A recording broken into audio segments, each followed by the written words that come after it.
going to introduce you. First, we've got Brooklyn. Give us a wave, Brooklyn. Hello.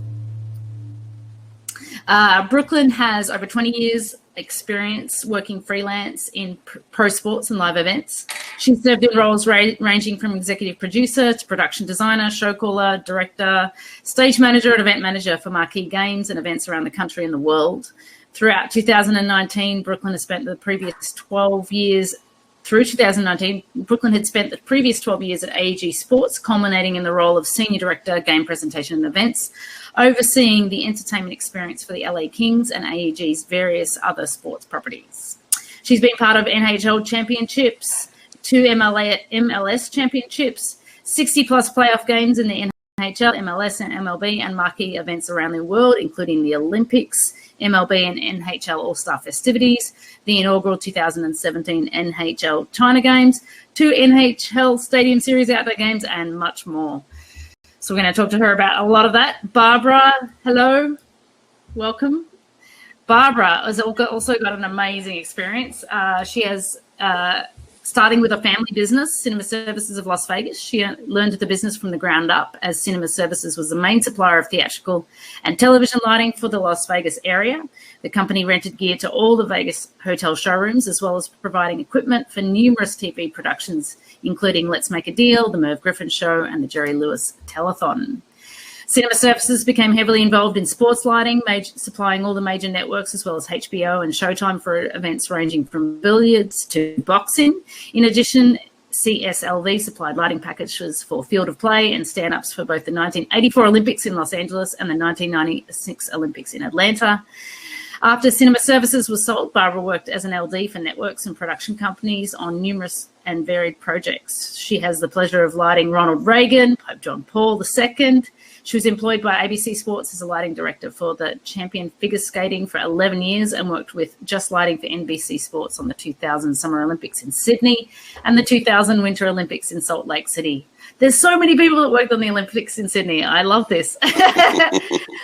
Barbara is a recipient of 2 regional Emmy Awards for sport location lighting. She was a director of production services for Wynn Resorts and Western Regional Manager for systems integration at PRG. Barbara now works as Senior Account Executive for the System Integration Department at Four Wall Entertainment in Las Vegas. Sean, joining us down the bottom there on my screen. He may not be at the bottom of your screen, but he's on the bottom of my screen. Born in Los Angeles, lived in Las Vegas since 1983, started working production gigs at 16 for Tim Brennan at T2K, got his first house gig at 18 at The Joint inside the Hard Rock Hotel. Sean got promoted to the LD of The Joint at 20. Then at 21, he took his first tour with the WWF, WWE with Bandit Lights as the programmer. Shortly after that, he got work with Brennan and Barbara Brennan doing boxing, figure skating, diving, gymnastics, Winter and Summer Olympics, Triple Crown horse races, Kentucky Derby, the Preakness Belmont Stakes, the Breeders' Cup, skiing, concert specials for TV, and more. In 2008, Sean started his own company, Sexy Lights. Love the name. He takes care of clients in Vegas and tours all over the country with others. Currently, the lighting designer for the US Figure Skating, USA Gymnastics, Pac-12 Basketball Tournament, WCC Basketball Tournament, Vegas Golden Knights, Las Vegas Aces, Henderson Silver Knights, and Cascade. You're going to have to explain some of those to me because I'm not American. Lots of hockey. I love it. And Aaron Zimmermann is the owner and lead designer for Proline Entertainment, a full-service event production, installation, and rental company providing the latest in lighting technology and rental equipment for all music, entertainment, festival, theatrical, architectural, sports arenas, corporate trade shows and consulting needs throughout the world. He's also a lighting designer and venue production consultant for the Milwaukee Bucks and Fiserv Arena, offers great insight into lighting designs for sports presentations. Wow, what a lineup. Thank you guys for joining us. How are we all? Fantastic. Awesome. Great. Fantastic. Very good. All right. So before I know that Barbara was brought up in the business, so I don't know. We don't need to go into detail about how she got into lighting. But I'd like the other three of you to. She left the room. I hope she comes back. Just talk to me a little bit about how you got into lighting, why you got into lighting, and why this sort of arena of entertainment. Shall we start with you, Sean? Yeah, that's fine.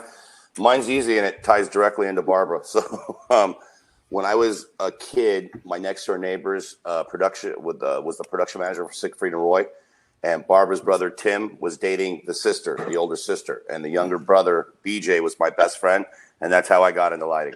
I basically just grew up watching Siegfried and Roy and kind of showing up to gigs, and then by 16, I was asked if I wanted a job. The rest is history. Amazing. What about you, Aaron? I got thrown into the industry when I was like 14, just doing basic theater stuff. My big kind of launch was I was just doing cover bands and things like that, real simplistic. And the band I was doing got a record deal, and they got put on a tour with Blessed Union of Souls. So I became their opening band, LD, if you will. First gig was House of Blues, Chicago. Able roll a cue, got thrown on the desk hour before doors, do your stuff for your band. And he's like, where's the LD for Blessed Union? I'm like, I have no idea. They didn't have one. Guess you're running lights for Blessed Union. I'm like, yes, I am. So, and I did the rest of the tour. They loved it. Eventually ended up a lot of networking, freelancing. I was just getting referred left and right. Just kind of took off in the corporate, doing commercials for John Deere to all sorts of stuff. It just exploded from there. Started my company in '96. Did a lot of training with Martin. Became a Martin dealer.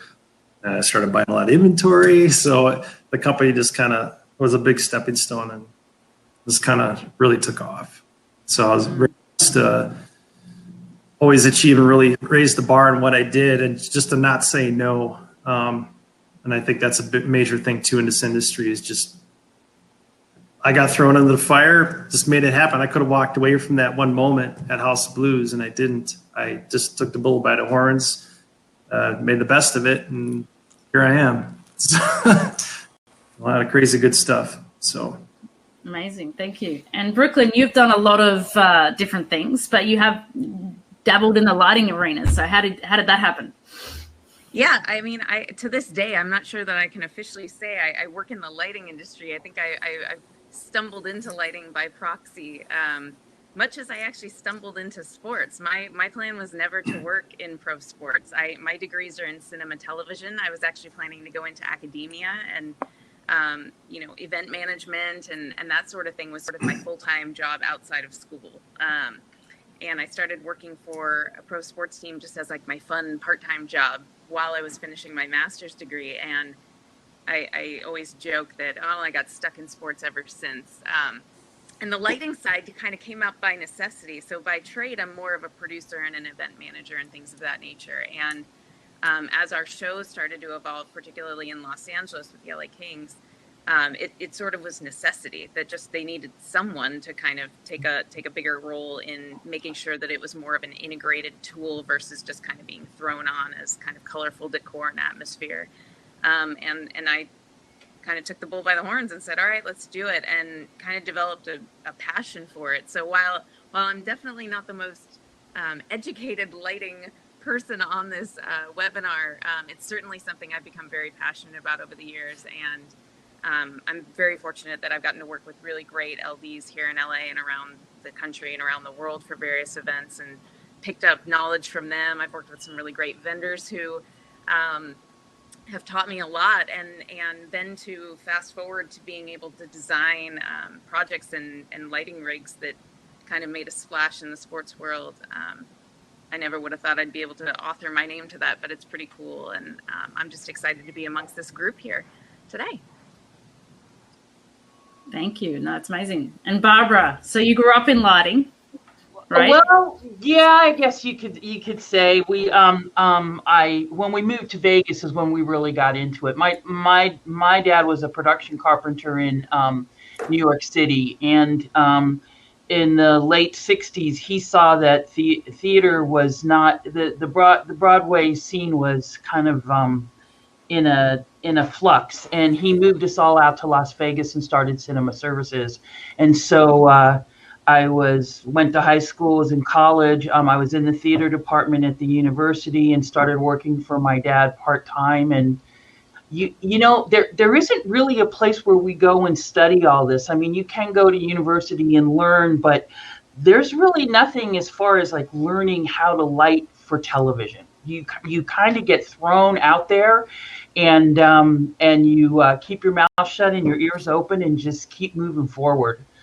It's really, I started really in my dad's office, and then started working because we were doing Showtime and HBO. I was running the crews, but you can't help but pick things up, and actually I had a woman from KCal Sports. They were doing an event, and she had been doing a site walk and came up to me and said, "Would you light our boxing event that we're going to be bringing into Las Vegas?" That was really the first show that I actually lit the boxing, was that. And from there it started. You just start, quit smiling, Sean. He's laughing. My first boxing match was KCal with you, so there you are. That's great. So, and it's like you get pulled into it, and you start learning, it's like, have I ever done billiards? Oh no, but I'll try it.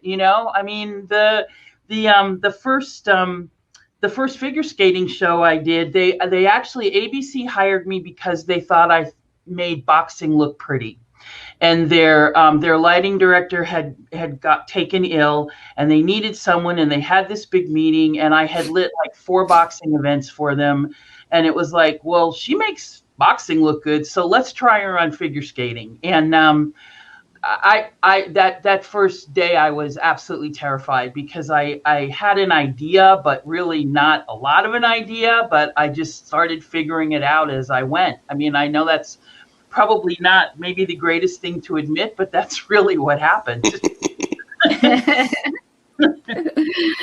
That's great. I think that a lot of our demographic might be have come from a theatrical background, right? So could you sort of, I kind of like, from your perspectives, what's the difference between lighting sports over events or theatre? And because I assume that there's kind of a certain level of practicalities there.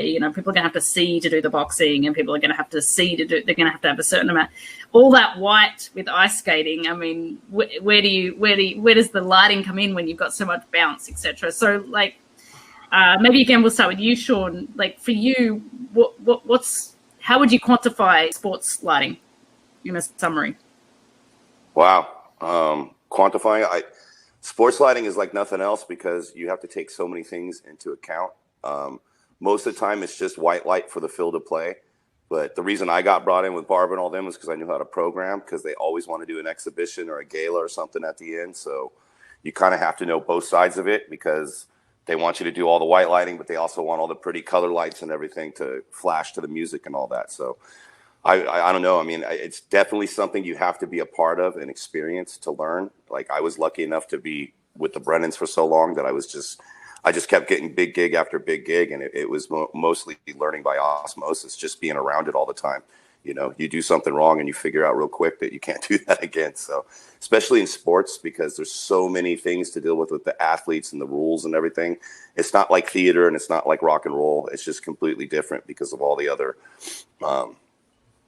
just the logistics of everything. Like, doing the Olympics and all that, because half the people here have worked on the Olympics. That's probably one of the craziest things I've ever done. I used to have to sit in meetings for 3 hours to raise my hand and answer one question. It's just the way it is. There's so much going on. Yeah. What would you say? Yeah, go ahead, Barbara. I was going to say, for me, what I found the biggest thing is, because I have worked theatrically doing some lighting design even, is that when you're lighting a sporting event, number one, the most important thing, it's about the camera. You have to light for the cameras, because when you're seeing a theatrical event, it's your eyes, it's what you see. Whereas when you're doing a sporting event, you're lighting for a camera. And the other thing is color temperature. Things have to match, whether you're backstage or you're out on the field of play, or you're doing, in figure skating, the kiss and cry or something like that. There has to be where it can jump from one shot to the other and the colors match. Otherwise, video's going to come and find you and probably kill you. So those are the things to me that were the most important things that I learned first off. And you need a good video guy, because the video guy can make your life He Yes. can make you Yes. or break you in a show. Friends with Yes. this poor guy. Video Get along with control them. is like so important. You bring them donuts in the morning. Yes. He's your friend Yep. from the start of the show. Because they Yep. can tell you. Yes, absolutely. Sean, totally agree with you there. Aaron, do you have anything to add? Yeah, it's interesting because NBA, obviously basketball, I've been to many other arenas, spoke with other LDs in arenas. Everyone's got a different house rig for whether it's moving lights or sports lights. Some have full color mixing, some do not. Here at the arena for the Bucks, we just have warm white, cool white. Color temp is obviously critical. That's the easy part for the game. What people don't see on TV, and if you've been to a basketball game, you understand, at least in Milwaukee here, and I know other arenas are doing it, there's so much going on during timeouts that you don't see on TV. We kill the lights in the arena. We're now lighting for like a music video essentially with like 9 cameras shoot every timeout now. The technology with LED today is that we could do blackouts like in a snap of a finger. You couldn't do that before with HIDs and mercury vapors. You know, you can't pregame. That was it. Now it's full on. If you got a full color mixing house light rig, I know the Atlanta Hawks do some crazy stuff. I don't have that luxury, but I do have movers. But going back to the bar, we have color temps to deal with. I got to watch the shading. So when they're shooting it on the Jumbotron, it's got to look good for the audience, and they need the experience in the arena. So I got to be careful how I use the lasers, the movers. There's so many elements going on. It's practically a live show. I feel the games are more of they are a crowd experience. It's almost like the focus is not on the game and more like the side of it is what it boils down to. And then restore it all for back to timeout's over. You know, you got a minute and a half to just slam bam. And we're doing, you know, a lot of programming pregame and time coding and all sorts of stuff. It's a whole nother level as of like, I saw the change like 4 or 5 years ago, especially when we got into the new arenas. So very impactful. It's fun. Well, you were mentioning that Brooklyn, in terms of lighting, need to be more of an integrated approach. I guess that's what you're explaining in your introduction, right? Yeah, pretty much. And to piggyback a little bit on what both Aaron and Barbara said with regard to, you know, there's sort of that in sports, there's the functional element of lighting, right, for the field of play. And then there's that sort of atmospheric, fully integrated design for the audience in the arena type show, right? And most of my career has lived walking that fine line between both. You know what I mean? Like where I am responsible for making sure that the lighting temperature and that everything is good for TV, and that some of our elements that we are lighting for the atmospheric effect, whether it's the national anthem or our big show opens or whatever else, right? Making sure that TV has enough light to be able to shoot players and get ISO shots and to be able to cut away from wide shots and things of that nature. But we're also designing, you know, to Barb's point, for the eyeballs in the arena predominantly, right? And so it's a fine line and balance between the two. And then in terms of the integration, that was sort of my foray, I guess, into this world, right? It was because, you know, Staples Center has a very large amount of lighting fixtures in that building. One of the most outside of Madison Square Garden, and actually might be pretty much on par at this point. And we started transitioning more toward these fully integrated shows. So full time code synced with the video and the scoreboard and the lasers and the lighting. And so, you know, some folks approach their shows in arenas very much, you know, where lighting or these other special effects are kind of thrown in as just sort of fluff on top of it all. And then there's another kind of subset and group, especially over the last several years, that are making it just, it's one more tool in the toolbox to make a fully immersive experience for the people actually in the arena. And Sean, you know a lot about this, you know, doing that out in Vegas, right? And with the Knights and, you know, so many of the different groups you've worked with, right? And so that was sort of why I was kind of asked to kind of come in, right? Was to work with our lighting designer at Staples Center to sort of cater the design more toward integrating it with our video presentation and all of that. With a mindset of a 360-degree comprehensive experience. And then that's just gotten even more extreme over the years with even more fixtures and more effects. That was one of my questions, actually, you know, with the introduction of LED lighting. It's had a lot of impact, obviously, on what is possible. And you've seen, even for the layman, how much sports has become this entertainment factor as well as just watching the sport. And I'm interested to know is like, okay, because you've got to be doing this quite regularly.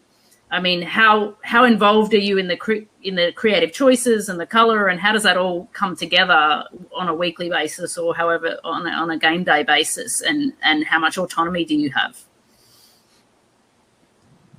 I mean, I can start up there. I mean, on my end, I was very fortunate in LA that I had pretty much full autonomy to be able to kind of choose the design the way that I wanted it, and to integrate it with the various pieces. So I had a lot of control in that regard, which was really nice and kind of freeing. The challenge with that, though, is, you know, you're not always, when you're getting into the building to design the lighting, you may not have the video done and ready to go, right? Or vice versa, the video may be done and now you're trying to fill the gaps with the lighting, right? And or you can program the lighting, but your laser techs aren't going to be there for 2 days. And so you're kind of trying to piecemeal this all together, knowing there's a large scale vision, but you can only see parts of it at once, right? So kind of bringing it all together sometimes is like sometimes, I mean, there were many times where I didn't see the full show in its entirety until we rolled it live in rehearsal 2 hours before we were going to roll it live when doors are open and fans in the building, right? So it's an interesting creative process sometimes because you sort of have to, you know, use your imagination a little bit. It in some ways, it reminds me of any time I've worked on designing pyrotechnic shows, right? Because you can't just fire off a bunch of pyro in an arena until you get it right? You sort of have to just design and kind of fabricate visualizations until you think you've got it close, and then hope for the best when you roll it live, right? So there is that kind of component. And then working in an arena that's very busy, like a Staples Center, right, where there's 4 professional teams that play there, 2 NBA teams, a hockey team, a WNBA team, plus their full slate of concerts, actually physically getting time in the building to program and design. That's a whole other level of challenge, if you're lucky to even get that time, right? And it tends to be weird, long off hours just to get it done. It's interesting, Brooklyn. I 2 things. In Brooklyn's defense, I got a new intro video this morning from the Bucks that they want to change the whole intro. So I have about an hour when I get there today to program movers, lasers, and everything to change the new intro video. So I get the last minute thing. It's interesting you say about time of the building. The first 2 years of this building, even this year, well, COVID's a little different, but I essentially get no time. So I have a full 3D suite back at our shop that I have to previs everything. And then 20 minutes to 30 minutes when I get on site to actually check everything. So, which ironically, I make it work and work with quality. It's not, I don't like to do things like half rigmarole. So I'm very much a perfectionist. So I want it to look good, which is probably why they kept me. So, but it's never, I never get time to do squat, and they're all excited and pleased. I'm like, if you actually gave me time in the building to really focus on this, it could really be cool. But playoffs, we had more stuff, like you said, more movers. And then, so when can I come in and do presets and all this? Well, the building's busy. There's a tour coming through or something. No time. So I'm doing it all in like an hour or something like that, which ironically has made me a really good programmer over the years, not just on NBA stuff with theater and other groups. So I can do a lot on the fly stuff, but that's our controller, right? Yep, that's our controller at Fiserv. So MA2 in the center, the KVAT Pangolin laser system on the left-hand side, and then the right-hand monitor is the ETC system for the house lights. So I got full control of power. I have everything at my fingertips for that entire building. I'm talking suites. Everything in that building is at my fingertips, which was a lot of fun the first season when they had glitches in the system. So not only if like half of the court lights stayed on after a timeout and the rest of the court didn't come up, now we had to delay the game. Now I'm getting screamed at on comm when I have nothing to do with it, but I'm trying to manage the stuff. So the first year, there's a lot of bugs. They're gone now, but it's a lot of thinking ahead. You always have to stay ahead of your script. If you're in timeout 1-1, you better be looking at timeout 1-2 because you got to be ready for that once to go back to game. It's very nonstop, and I think on TV you wouldn't notice that. But if you're at a game, there's a lot going on. So I know the Staples Center, You guys have way more toys than I have there, so I'm jealous. But less is more. We have to get creative with what we got, which is awesome. But so yeah, I get Brooklyn's pain on some of that. I live it. What about you, Barbara or Sean? Well, I was going to say for me, because I'm actually working in a different part of the industry now. But when I was doing sporting events, I actually went from where you used you used metal halide. Let's say for figure skating, you used metal halide for competition. Then you would use a rig with park hands with a magenta and a blue wash, and this is how you did the colors for the for the spectaculars. And I was lucky enough to be we put up a rig for ABC Sports, which was, because the thing is, in the beginning you couldn't use movers on the ice on television because of the fact with the magnetic ballast you would get a flicker in the cameras. So, but when they switched over to electronic ballast, then you could start using movers on the ice. So I was fortunate enough to, I remember we were in, I want to say we were in Boston when we did our first extravaganza gala with movers with electronic ballast. And I loved it because the director didn't know what shot to go to. He was so excited because that was happening was like, oh my God, So, and I do feel your guys' pain because we didn't, when I was doing it, things were getting developed along. I mean, I didn't really deal with LEDs until towards the end of my working for ABC Sports. I really wanted to use them. I remember my first chance I had color kinetic color blaze units, which are kind of like an X-ray type, and I was trying to light the kiss and cry with them. The first time I tried it, everyone looked like Oompa Loompas, so that didn't work very well. I moved it and used them to actually light the drops and everything like that. But that was part of the thing too, is learning the new technology as it became available and see how you could incorporate it in what you were doing to make it easier. I will tell you, I worked. My brother invited me to come back and do the national championship figure skating with him like about 2 years ago. And I will tell you, when I was doing stand-ups, I didn't have light panels.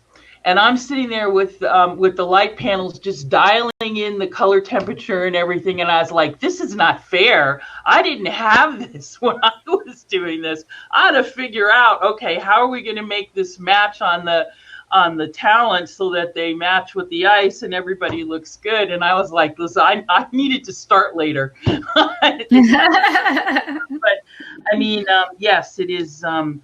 It's formidable dealing with all of the different things that you have to deal with, not only in the show part of it, but just dealing when we're doing events like this, you're dealing with athletes, you're dealing with, so you're having to deal with all of that as well. I mean, the stories of trying to get equipment into arenas during the Olympics and everything like that, what you had to go through. I mean, when, people don't even think about television lighting because it's like kind of a given, and then if people really followed you around for a day and realized what you actually had to do, what all of you actually had to do, it's mind blowing.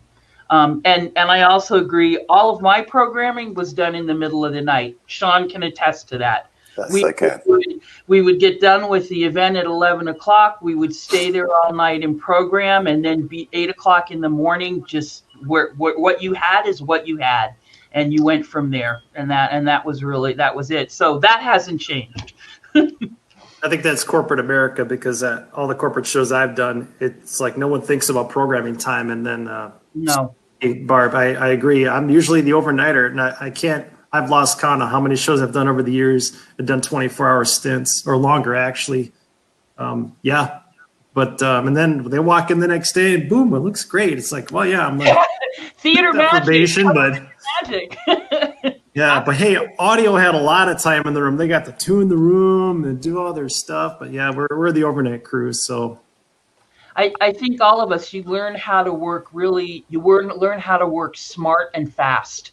Yes. and you get tricks and things that you, I don't know, even if tricks is the right word. It's just, there's things that that you need to do in order to get done what you need to get done, Yep. and you use them, because you don't have the time. You really don't. No, you don't. And because of the fact that what we do, or what I did, or what you do now, is it's live. It's always live, and you're sitting there like, I just got to go in and just keep moving forward, because you have to be ready to be really fluid. Because the other thing is, the production team in these sporting events is changing their minds all the time. So you're trying to keep up with that as well, and to make sure that you give them the product that they're looking for, even though sometimes it's like, well, what if we tried this, and you're like, okay, fine. Yeah, you get it, I mean, but that's all. I think that's what makes it so exciting too. I mean, and you're living a little bit on the edge, because you don't really know what's going to happen next, because it is a sporting event. You do a concert, not saying they're worse, better, whatever, but it's a different aspect, because a concert, pretty much you have a set list. For the most part, you know what's going to happen. You walk into a sporting event, you don't know. I mean, really anything could happen, and so you have to be ready for it. And lighting is such an important part of that. As I said, you have to be fluid and ready to do whatever's going to happen next. And The only thing I would add real quick is that I get the LED thing with everything, but I think with the programming, like for me, because someone who started out in the boards and programming for like Barbara and her brother and everybody, the boards have gotten so much better now that the all-night programming sessions, for me anyways, I have a really killer show file I go everywhere with. So it's not nearly what it was when I started out with like Barb and everything, with how long we'd sit in the arena to program a whole show.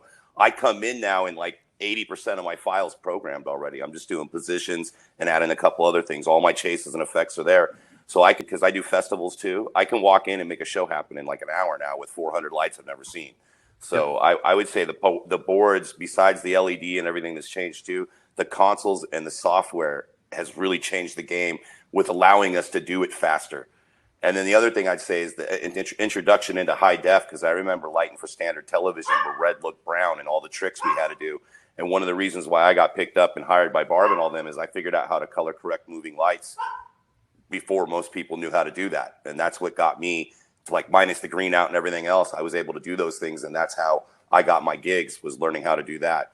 And then the electronic ballast thing, the only thing I want to say is I remember plenty of moving light gigs I had to do for you guys with magnetic ones, and having to sit down and figure out all the phases for the lights. So they were all on different phases so they wouldn't see the flicker. And that was pretty hard. That wasn't easy. I was really happy when electronic ballast came out. My gosh. I agree with Sean. I think the key, Sean, and you nailed, I was actually going to bring it up and you did, but the key to a good LD is not just knowing your gear, but a good show file and know your console. I agree with Sean. I do the same thing. Festival, whatever. I do have a file for MA. I can go anywhere in the world, probably like Sean does, throw that file in, clone whatever, and within an hour, I could do a crazy cool show. That's key and critical. If you don't have that implemented and set, it can really tank you. I see national artists come through often with different consoles and this and that, and they're just fumbling. And they need 3-4 hours before a show with that, or on tour for to get ready. It's like, and they're not all using MA, but it can really tank you. But so that's a good base, good fundamentals. Those days are over for me in my world. Like with our programming, with these big EDM festivals that I do, they only give us like an hour, 2-hour slots if you're a headliner. That's it. You get an hour to 2 hours, and if you're not done, guess what? You're doing it in your hotel room. Exactly. Yep. Well, that's what made people like Sean so valuable, because we were a team. The fact that he understood, the colors I liked, and just, what we were going to do. And it just made it a lot easier, actually. And I was glad to have him there. It was the translation too, because I knew the board so well and the software. For like Barb and that, they wouldn't know if the board could do something. And one of my biggest jobs was like translating what they were telling me to like try to make sense to it in the board. And that was like the biggest thing. So we ended up with our own lingo, like with Barb and Billy. They would tell me things that didn't make sense to anybody but us. You know what I mean? Like there wasn't a button that said that in the board, but I knew what she was talking about. So I can pushing the totally boundaries. Okay, I Sean, can do totally this. piggyback on that because from a producer's standpoint, in terms of relationships, right? Like what you both just tapped into is like when you get familiar and comfortable working with somebody, right? And you start to understand each other's language. That's another like shortcut to getting things done really quickly, right? Where it's sort of like, okay, you've got your show files and all that help make your process faster, right?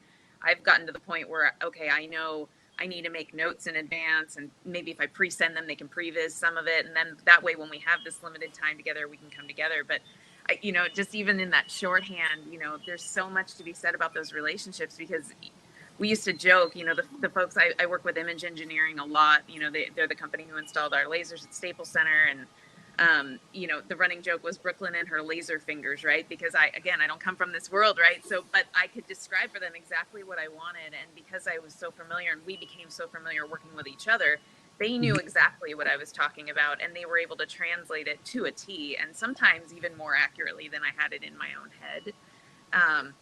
And by that same token, you know, I'd be remiss to not mention Tad and Ferreira, who, you know, I've been fortunate to learn a ton about lighting from in LA. I mean, literally 85 to 90% of what I know came from him.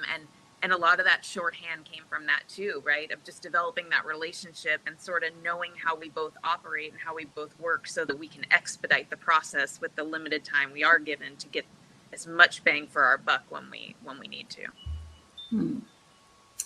That's interesting. We've got a few questions coming in, which I will get to, but I did want to ask, because with so many parameters that you're having to deal with, time pressure and practical things for television and for the sports people, where's the creativity in it? Is there much? And how do you find that when you're lighting sports? I'll go first. I'm lucky. I have really good people at the Knights and the teams that I work with now, and they kind of they just kind of throw me the ball, which is like unheard of. And Barb will tell you, we usually have people who are over the top of us telling us kind of what we want to do and what the structure is. And with the Knights, I got so lucky that they didn't know nothing about lighting. They just wanted to build the show up. And it was like, here's the video, here's the music. Sean, do what you do. We'll see you tomorrow for rehearsals.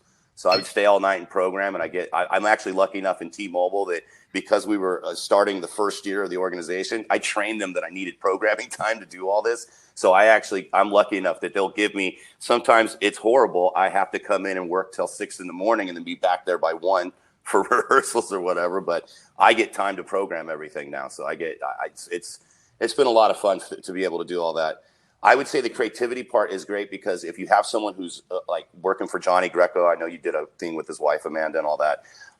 They're like, and Aaron too, they just kind of gave me free reins. And Tyler Kofer, I would say his name too, because he's broke off and gave me the aces and all that. But they really believed in me. And because I have the history that I have, like I got lucky to where they just like, Sean, do what you do, and then we'll look at it. And 9 times out of 10, I don't even hear a comment. I'm like, yeah, it's great. That's perfect. And every now and then they'll be like, hey, can you switch this color? But it's usually just one minor tweak and that's it. So I'm really lucky with the creativity side that they allow me to do what I do. And I don't really get too much. There's not too much stonewalling me in that. I got with the Bucks in general. They went through a lot of LDs in their old arena. And when the new one was built, I got referred. Hey, try him, blah, blah, blah. And they literally had like a firing session of 3 different guys that came in. And that was my first time doing NBA, to be honest. And I just did my thing. And the producer, just like, I just want you guys to do your thing to like one of the dance groups, whatever. And it just went from there. And next thing you know, I was like, yeah, we want you at every game. I'm like, huh? But as Sean said, they let me come in and do what I do because the creativity I bring, even in a short amount of time. Because there's a lot going on in those games during timeouts, pregame, blah, blah, blah.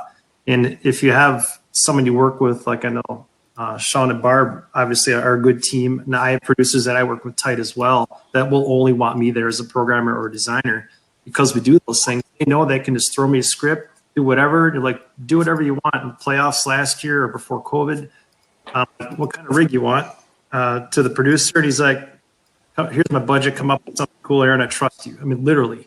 And it's like, oh boy, and we make it happen. And I think Sean made a good point to that, where it's a trust factor. You have to prove yourself. I mean, it doesn't happen overnight, but you really work hard to do what you do and have creativity. And that's the biggest thing. I've seen games where people just have ballyhoos going the whole time. It's not just about that. And that's where I like to change up. I go, I'm not the guy just going to do a ballyhoo at every time out. I'm going to do something different. So, and at every time out, I do something different, maybe similar, but you got to change it up, because if I'm sitting there in the stands, I don't want to see the same thing every time out. It gets annoying. So you just got to keep being creative, and you might have to do that on the fly sometimes. So,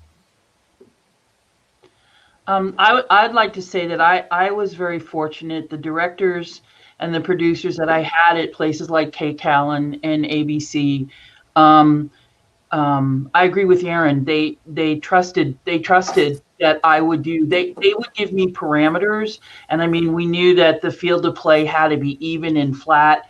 But how I did it was up to me. And they would not freak out if they came into the arena and looked up and the rig was changed around. Maybe we were doing something different, but they were open to it. And when we got to the gala kind of events, they pretty much were like, do it, and then they would take the shots of it. I really didn't have the issue where someone said, well, it has to look exactly like this. I mean, there are things that you had to do. I mean, as far as lighting the backstage area and the kiss and cry, and there's things that, you need to do these things, but they were always open to me trying new things. And as the gear changed too, and we were trying to keep up with the new technology, and I wanted to try things because I wanted to see what would work, what would make it look better, maybe make it a little bit easier for us to put it in. But I never felt like that my creativity was like squashed. I always felt like it was like, go for it, try it, let's see what you can come up with. Maybe, and like Sean had said earlier, maybe they don't like all the colors or something like that, or just little adjustments that you had to make. But for the most part, I found that if the producer and the director trusted you, they pretty much let you do it. So that's my input anyway. yep. Anything to add, Brooklyn? I mean, no. I mean, it's interesting. The process I've dealt with most frequently in Staples Center was a little different. I think mainly because I come from the world of the producing side, but I developed a passion for lighting, right? So it ended up becoming a lot more of a collaborative process. Like that picture you're seeing there, for example, those are those like LED lanyard lights. There's a lot of companies out there that do those, Pixmob and the whole gamut, right? But some of my favorite days at work were going in to work directly with our programmer or our laser programmers, et cetera, because it was very much a collaborative process of literally just kind of programming and designing on the fly and playing off of each other's ideas, and it just being a really fun artistic process. And that's something I absolutely loved. So there were a lot of different, when we were programming sort of these more fully integrated, fully time-coded big intro opening sequences and re-entry sequences or post-game pyro shows and things like that. Those were the ones where the process, it was very much just completely, integrated, where we were working hand in hand, or I was giving very, very, very specific, like, let's do this, let's do that, and kind of contributing to the design. But then there were other areas that I just trusted our LDs and our programmers to literally, that's their area of expertise, and I am not going to step on any toes because they certainly know much better than I do. So for example, like when it came to getting the even flat, no shadow lighting for field of play, or for, anything related to the spot operators and directional lighting during event days and things like that, I didn't even touch. I just trusted our guys to know exactly what they were doing and who they needed to give direction to. And I remained hands off because, to everybody's point here, right, it's sort of like, I think being part of the creative process, I just enjoyed, right? So I kind of inserted myself into that process because we didn't have necessarily a de facto designer. So I kind of took on that role. But being a producer, you have to trust your crew to do their jobs. There's just not enough hours in the day to do, literally do everybody else's jobs, right? It's an army, a small army that puts on, sometimes not so small of an army that puts these events on. And you can't do it all yourself. You have to trust that your crew has expertise and let them do what they do best, and know that everybody has a vested interest in that, right? Like lighting designers, programmers, etc., right? Like their reputation is on the line just as much as anybody's, because they're putting their work out there for everybody to see, right? And so that's sort of where that makes it a little easier to trust, when you know that you're working with crew that, you know, takes their craft seriously and cares about what the final output looks like. Georgia asks, what resources did you use to learn the lighting equipment used in the industry, and how do you keep up to date on the new equipment coming out? Like, how do you find out about that? How's that incorporated in your industry? I'll pipe in. I own a lighting production company, so the easiest thing we do is I keep really tight relationships with my vendors, either GLP, Martin, ACT. We're vendors for quite a few, and we try to. Our biggest thing we do with product and technology is you see videos online, YouTube, all this looks great and stuff. You read the spec sheets on lumen outputs, all that jazz. We do shootouts. So when these new LED products started coming out, we lined up in Ayrton, Campson, Roby Forte, Esprit, all these larger lights, because we're getting ready to do some stuff at the arena for our inventory. And we do shootouts outside, inside, in the arena.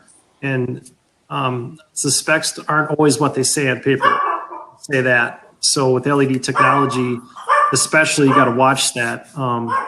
So we like every 3 years, we try our inventory to really stay current and consistent, but yet with good product. What's new? And a lot of it's changed. It changes not as much as video technology probably, but right now quite a bit. I mean, everyone's coming out with an LED for their movers. It's just doing it right. And how long are they lasting and so forth. So we stay in close contact with our vendors, and usually they're calling me, hey, Aaron, got this. Great, let's do a shootout. And then they get a little nervous because they know I'm going to put them to the test. So, but I have to, because going back to, Barb, Brooklyn, any of my clients, like Sean was in at Pfizer doing an NBC event. I can't put garbage up there that is not going to work for color temperature, CRI.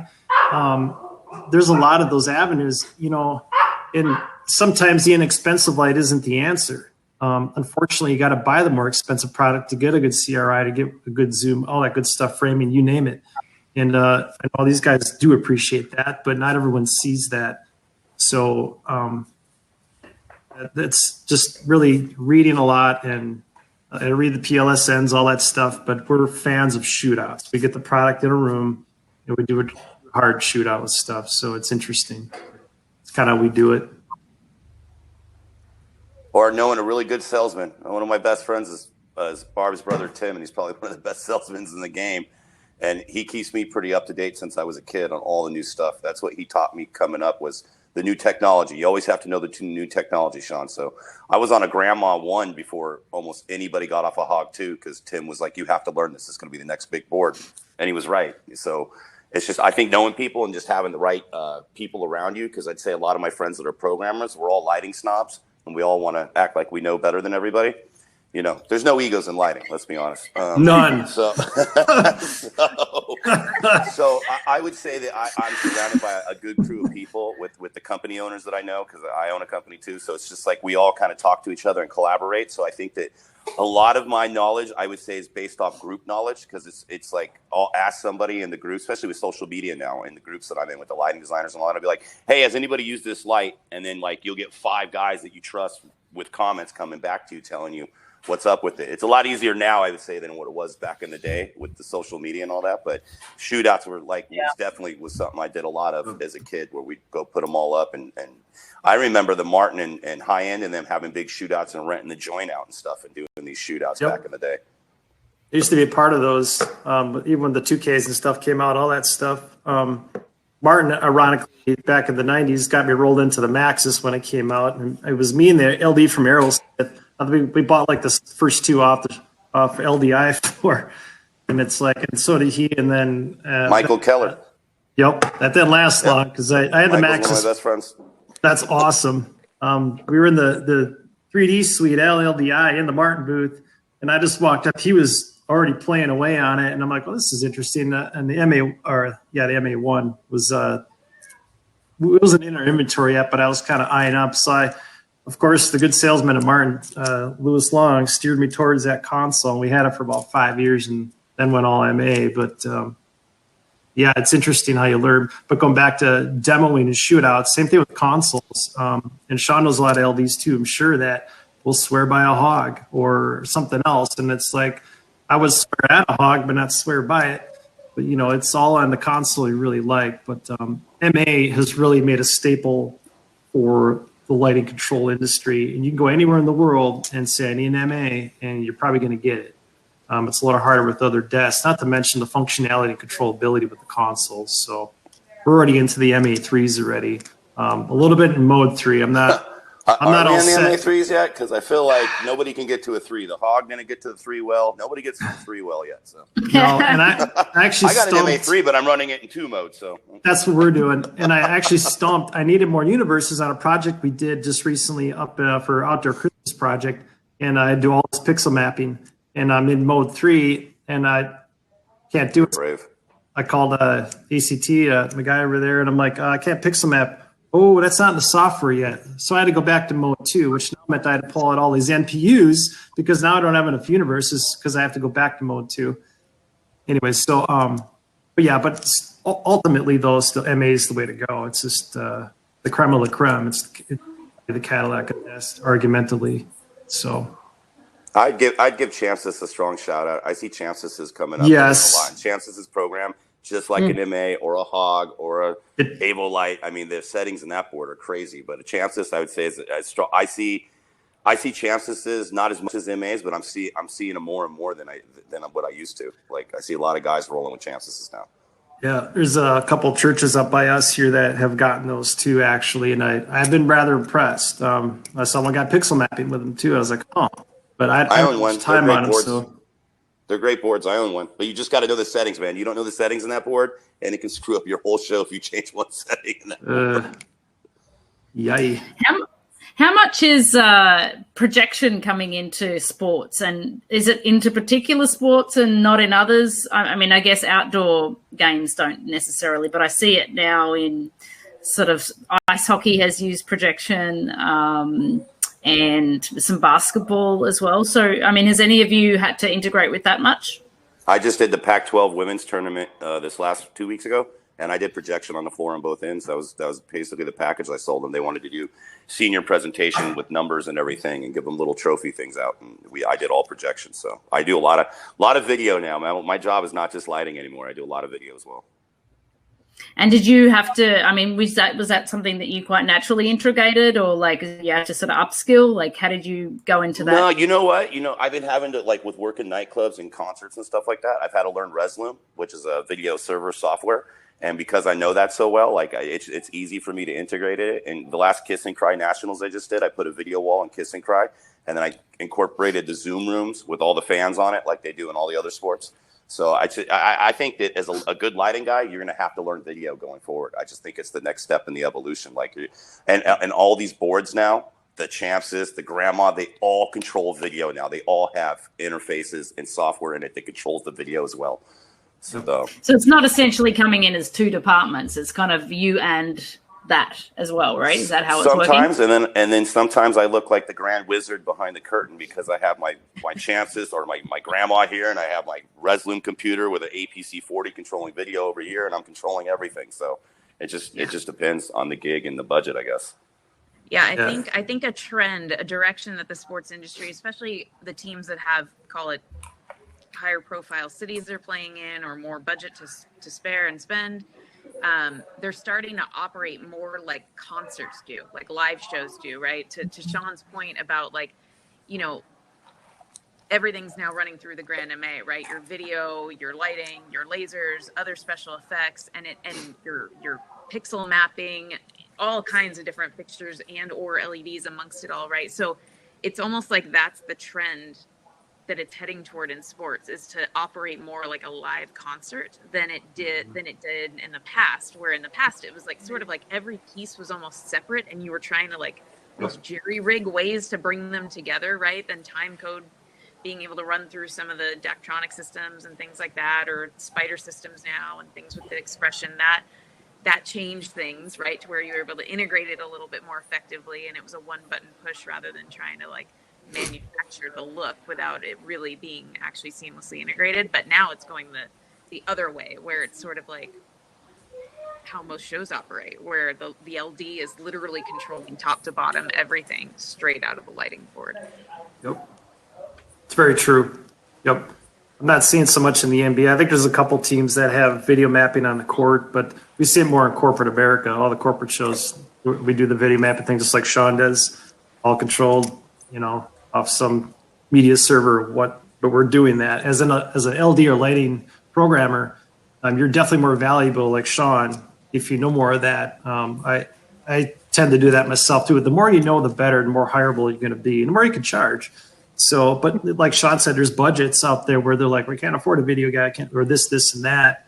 Well, if you can walk in the door with all those skills and be good at what you're doing, you're going to get hired pretty quick. So you just have to afford me, not the video guy. Exactly. Amen to that.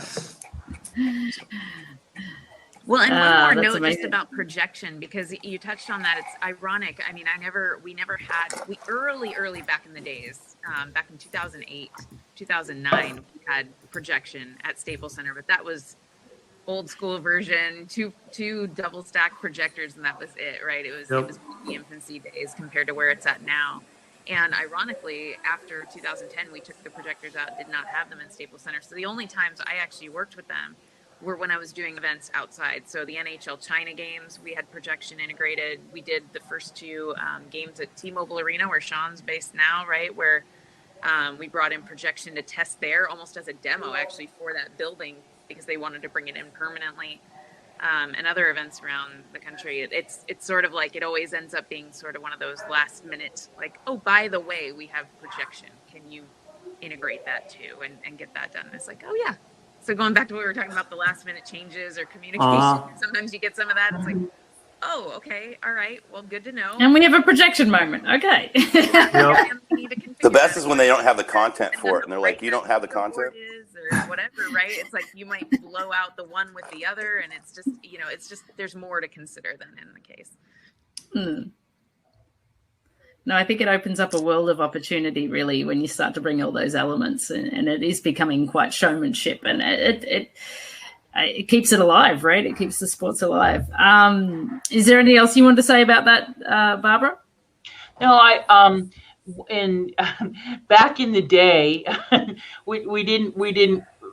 Other than the jumbotrons, there wasn't really projection. In looking something like take figure skating, they actually, what we started doing is using the moving lights, the patterns in the moving lights on the ice, and they would do things like that, which was kind of the beginning of it, because we didn't have video at that point, and the same thing in boxing. I mean, boxing, I always called it the banner wars. Instead of projection, we had how many banners could you hang on the front of the rig that we would have to light up to get everybody there. I think projection is a lot better. I think you're luckier having that now. Oh, yeah. Yeah. Actually, to your point, Barbara, like that's actually how we got around a lot of that in Staples Center. Again, not having the projection, but we had almost 200 fixtures, right? That we could, like, for example, what comes to mind is like Pride Night, for example. We made the entire ice, rainbow, right. Rainbow, and that's what we would do. Exactly. I mean, it was the harbinger of it, is that when you had the moving lights and you had gobos, and I hate, I used to watch shows a lot, and if I saw some of the gobos one more time, because every show was just using, Sean knows, this was like one of my biggest bitches. I hated it. So I would always, 2000s.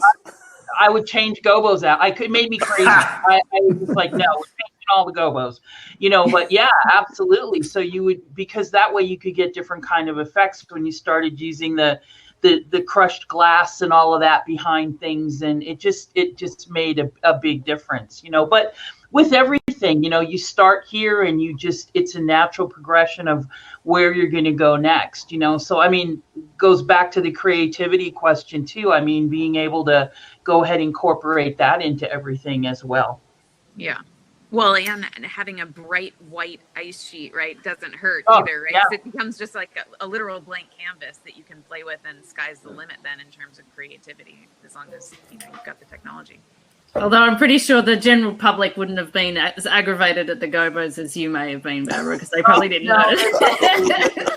It was just a thing with me to see how much I could change and make it different. Brooklyn, so tell us about the laser project a little bit. I'm going to show a couple of these pictures.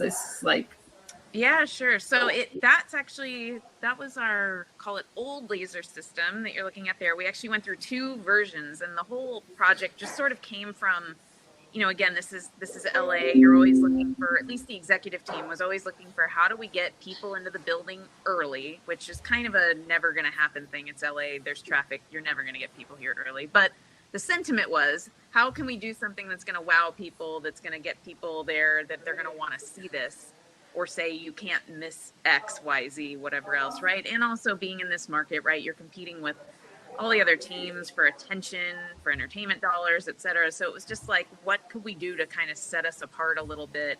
And at this point, you know, this is back in 2011, I think, when we put our first system in, and then we upgraded to color lasers about 3 years later, and many more units. And then, you know, it basically just became a kind of signature thing that we had amongst our toys, right? I think Aaron said that earlier. We had a lot of toys at Staples Center, and that's how it often felt, right? We have a 200 light rig, you know, of atmospheric lighting. We've got, you know, all of these lasers. And then on top of that, the Lakers brought in their own separate laser rig that then we ended up combining sort of forces on at one point. And so it was just literally like, sometimes almost too much, maybe. It was just sensory overload. But the reality was it was at the time, it may still be, I'm not totally sure, but it was basically the largest permanent laser install. So we purchased all of those. They live permanently in Staples Center. And a lot more teams have obviously gone big from there. But that was really the impetus of it, was just, you know, what can we do that's cool and different, that enhances the atmosphere and helps us stand out a little bit from an entertainment. And was it like a pre-game show, like a little sort of sequence, or what was it? Yeah, pretty much. We would use it as part of our show opening sequence, right? So if you do kind of call it the 5 to 7 minutes leading up to the team taking the ice before introductions and the national anthem and all that.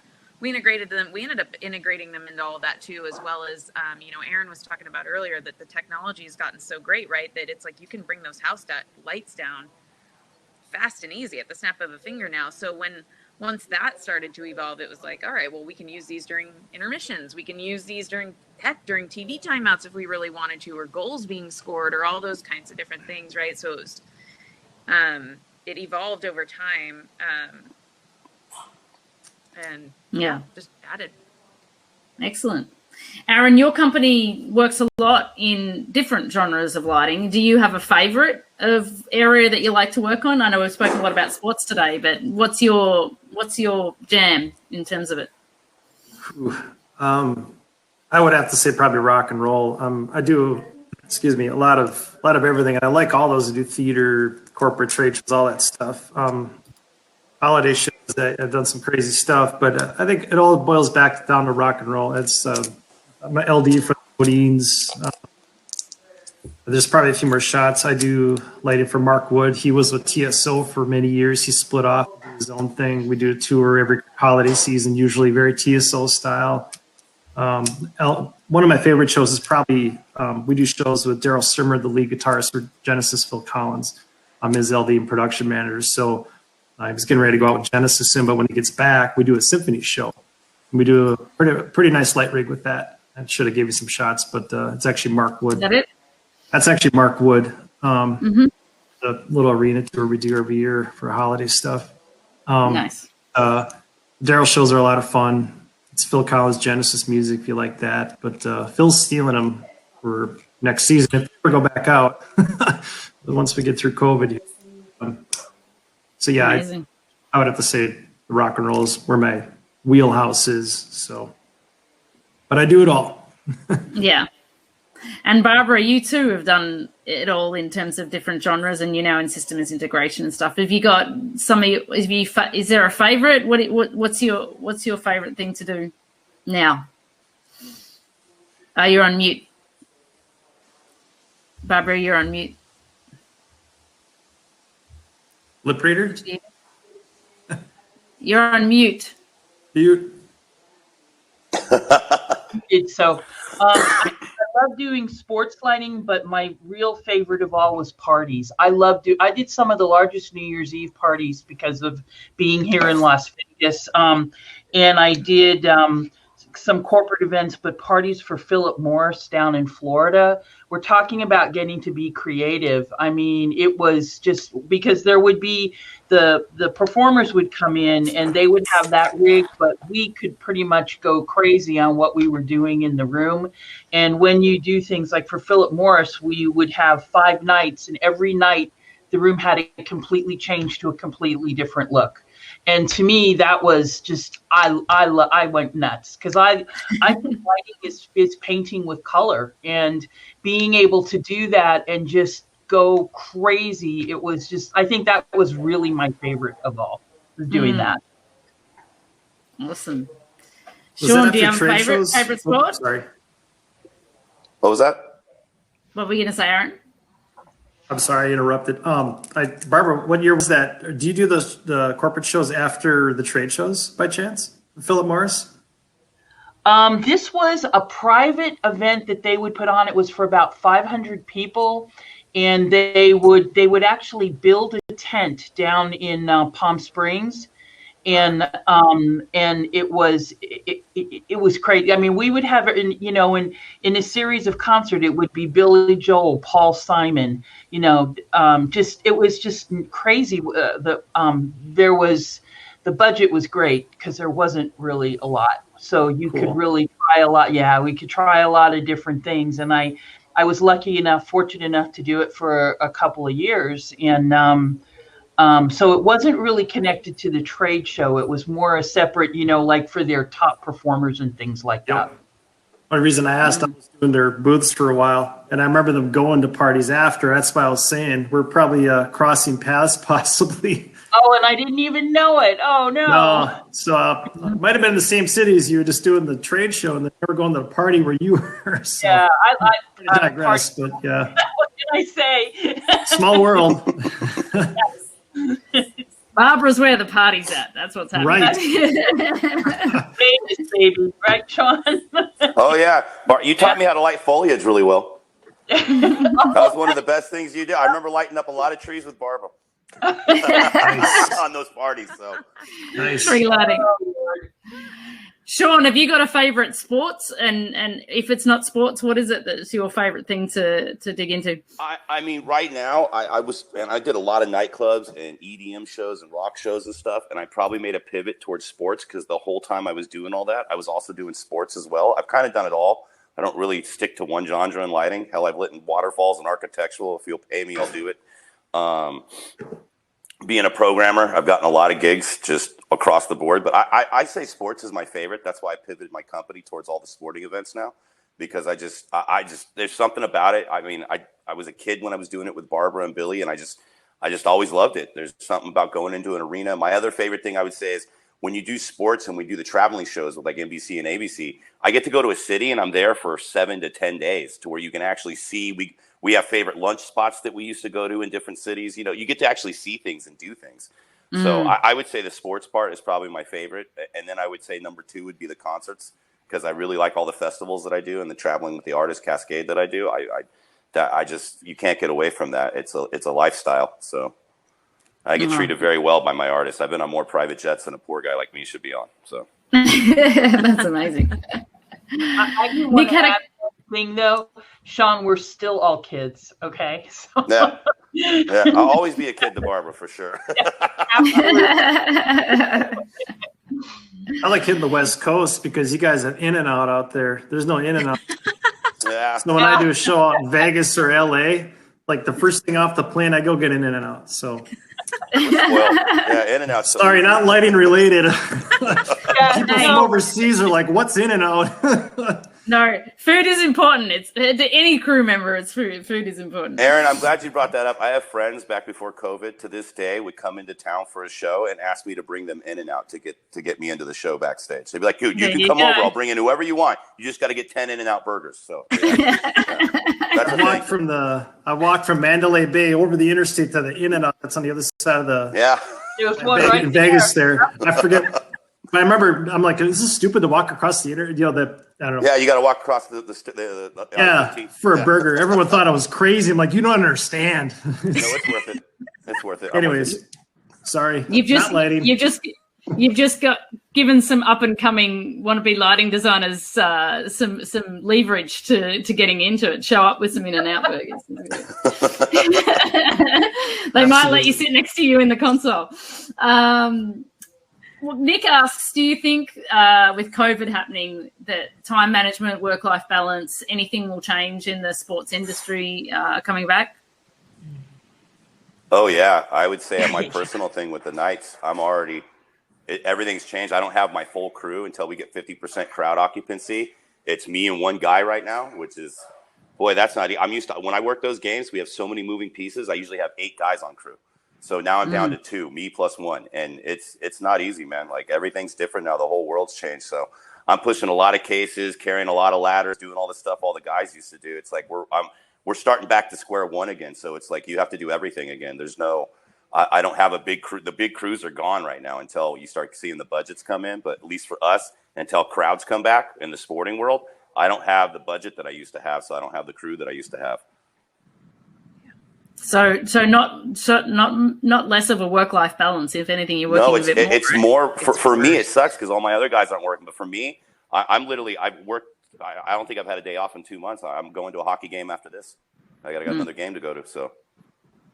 Yeah, everything I've heard is in that exact same vein, right? It was already a facet of the industry where you were kind of always didn't have quite the budget you wanted and didn't quite have enough staff or resources that you really wanted, right? So you always were kind of wearing multiple hats and sort of having to kind of double up on workload, and work-life balance was always out of whack.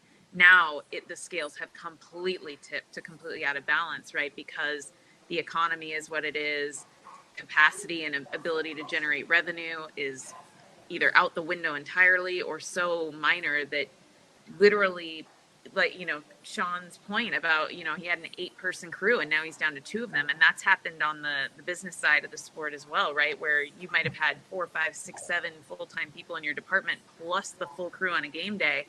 And now you're being asked to basically be a 1-man or 1-woman show or a 1-2-person show and still put on almost the same show, but with way less bodies and way less resources. And unfortunately, I feel like the industry is going to start to slowly come back and fans are going to slowly start to come back in larger mass.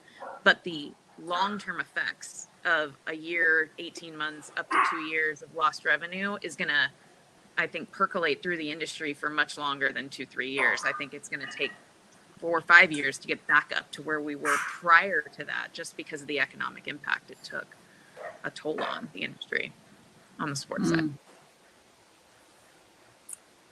Would you agree, Aaron? Yeah, I think that's happened across the industry. One of the lighting companies, I have nobody on staff right now. I had to lay everybody off eventually, which really stinks for me. But I'm at the shop prepping any gear that I have for any small shows right now. I'm doing everything myself, which is ironically how I started this back in the 90s, which I'm okay with. But like Sean said, we're doing everything, and I have to keep this afloat, whether it's for the Bucks games or within my own company. We have some corporate stuff kicking up here and there in a small little rock show, but I got to prep all that gear. Now I have to do all this stuff. So I'm going in the warehouse. I'll try to bring somebody in, but there's no budget for it. So I have to do all that. I have to load the trucks. There's no budget to bring on more people. I could, and if it's heavy stuff, I do, because I'm not going to kill myself. But, lighting production companies in general, they're just going to keep hemorrhaging money unless you're doing it smart. And you just got really smart when this happened. Smart, save, and it will come back, but it's going to take a while. As Sean says, it's gonna be work. Him and me right now are probably we're doing everything. I'm doing deliveries, loading trucks, everything. Like you just said, man. That's exactly what I'm doing. It all now because Yep. I'm luckier than you. I have a little brother who works for me, so I'm able to lean on the family a little bit, so I don't always have to load everything on my own. But that's what it is. So it's favors and family at this point to get a lot of things done. Yep. And that's how it will be. I'm taking a truckload of gear down to the arena today. I prepped it this morning. They wanted to add some stuff. We're doing a lot of little zones throughout the arena right now for interaction because we finally got a crowd tonight. We got 6,000 tonight finally. We had 1,800 a few days. Sean, maybe you're seeing crowds finally at your game. We're at 30. I think we're at 3,500 or something like that in T-Mobile right now. Wow. We're at 1,800 with the Silver Knights in New Orleans. It's exactly. We're at 1,800 for a little bit. Now we're getting back to something, and it's so surreal. The first game we had people. They still have the piped-in crowd noise. Maybe you guys are doing that too. Oh yeah. When the crowd was actually there and you could see them doing stuff, it was almost like you didn't want to cry, but it's like you don't really realize what you have until it's gone.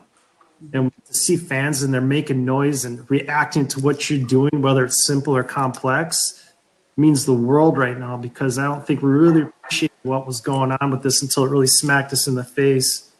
And I don't think most of them will. I think people think also concerts are just going to come back and slip back to normal touring or whatever you're doing in the entertainment world. That's not going to be like that, unfortunately. We talked about this for the webinar today. Sean knows this too. Tours may not be 14 truck tours anymore. They're already talking about parking rigs in arena, and they have to, every band or whatever has to use what's in that venue. So there's not going to be budget to go stick that many trucks on the road anymore, not for a while at least. So it's going to be interesting, but we'll get there. We'll get through it. So, What are your thoughts, Barbara? I was going to say points well taken, Aaron. I would even say, because I work on the systems integration side, we've been fortunate in the fact that we've been extremely busy because there's things happening here in Las Vegas, and we have a project overseas that our team is very busy. But for us, the issue is because we can't hire anyone else. So we're having to make do. We did lose some people at the very beginning, but and we haven't brought them back. So it's the same thing. Everybody's jumping in and doing whatever they need to do in order to keep everything going. And I think it's going to be a while because our clients, they just don't have the budget right now. I mean, we just have to deal with what we have to deal with, and it's hard for everyone. And a lot of people are making sacrifices in order to keep companies together and solvent, so that until we get through this to a place where we have, as I said earlier, it's going to take a while before we get back to what we thought is normal, but we get to a place where maybe people are breathing, right.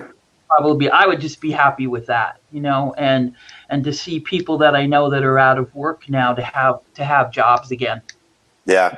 Is that's the thing. Yep. Is for me, sometimes I feel really bad because I'm working and I know there's a lot of my friends in the industry that are not, and that's really devastating. Yeah. A lot of people work to other avenues. I got friends who are selling tents now and doing other things that have nothing to do with lighting. One of my best programmers who programs for Greg Ellis for Pretty Lights is installing kitchen sinks now, and this guy is like a grade A programmer. It's crazy right now. Well, that's it. To Sean's point. Go ahead, Aaron. No, to Sean's point, I was going to say I was talking to local stewards, union stagehands, a few weeks ago, and he had said they just kind of put some feelers out here because we do Summerfest. We don't do it, but the local Summerfest festival is a huge festival, multi-stage. Anyways, he said they're already reaching out to stagehands for like September, and they're getting not even half the calls back because most of those people have went and gone to other gigs, whether it's working at Home Depot now or Amazon or whatever. They're not going to come back. So now they're nervous. We're not going to have the stagehands when we do go back to normal to a certain capacity. It's going to be interesting.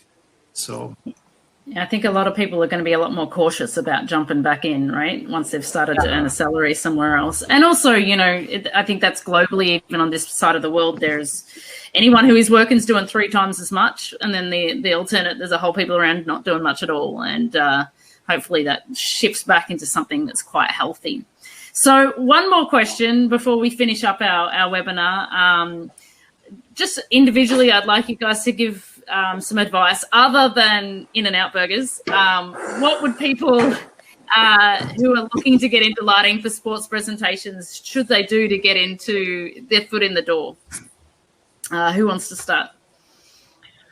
I think you have to be willing to do pretty much just if someone asks you to do something, just say yes. And you may have to start at the bottom, but the thing is to learn to be. I think Sean said it earlier. The more that you know how to do, if you know how to program a board, if you know how to set up, television lighting. I mean, the thing is to know as much as you can know about all of the different things, and be willing to start at the bottom and make your way up. To me, that would be the most important thing. Sean, I would add be an intern, man. I think that's the biggest thing that I see nowadays is the people that are starting up that come in are willing to come and they'll say, hey, man, I want to get my foot in the door and I'm willing to intern or whatever. And I see a lot of that with the teams. Like the kid who started as an intern, Tyler Ferrara, is now calling all the shows for the Silver Knights. And he was an intern 4 years ago. And now he has a full-time job, So I would say if you want to get your foot in the doors, find the company, the people, or whoever's doing what you want to do, and just, start making phone calls, show up with donuts, In-N-Out, whatever you got to do. Get your foot in the door and talk to them. I mean, at this point, I would say with the COVID thing, the thing that's kept me working, and it's something that I would give the Brennans taught me really well with, is relationships. I have great relationships with all my clients, and because of my good relationships, they got me back to work as soon as they could get me back to work. And I think that's going to be what separates a lot of people right now. It's not so much what you know, it's who you know and how good you know them. What would you say, Aaron? My best advice would be the double with extra cheese. Back to business. Sorry. What we're doing now, and my best advice would be, like within our company, we have a chunk of consoles. For example, like I've reached out to others that want to learn. We're letting them use our desks, or we advise them to go get like a PC version of whatever console they like. And we're giving them like free time on the console, no charge, to really learn the product. So when we get back out of this, we have options for hiring more people. Like Sean said, he's got guys that are learn now. You have the time now. Take advantage of it. I know like ACT has classes you can do, I believe, for free for learning MA. I'm sure Champs has some stuff too. Do it now, because when we get out of this, we're going to be looking for people to do this stuff. Interning's excellent. I would totally just get online and learn what you can learn to your best capacity, because even through the PC, which kind of stinks sometimes, but at least gives you a good basis for what you can do down the road. But I know a lot of people are doing webinars like this or console training, moving light training. Learn moving lights. If you're going to be an LD, really know the product that you're going to be controlling. What does it have on board? What kind of LED engine, output, zoom, all that stuff. Just get as smart as possible and learn other avenues. But don't just focus on either. I rig too. Maybe learn how to become a rigger. I know they're going to be looking for a lot of people when you get out of this. There's a lot of avenues, but the sky's the limit, but you just got to put your mind to it, and you can do anything if you put your mind to it, but you got to have the ambition, willpower to do so. But don't wait till this pandemic's over. It's going to be too late, because once we start getting out of this, we're already hiring people. We're already got people lined up. And there's going to be a lot of calls for hands, I believe, once we get out of this, and good LDs and programmers. So do it now. Don't wait. Wonderful. And Brooklyn? Yeah, I mean, obviously I'm in a little bit of a different boat because I kind of traveled in those shoes myself, learning the process and am still learning.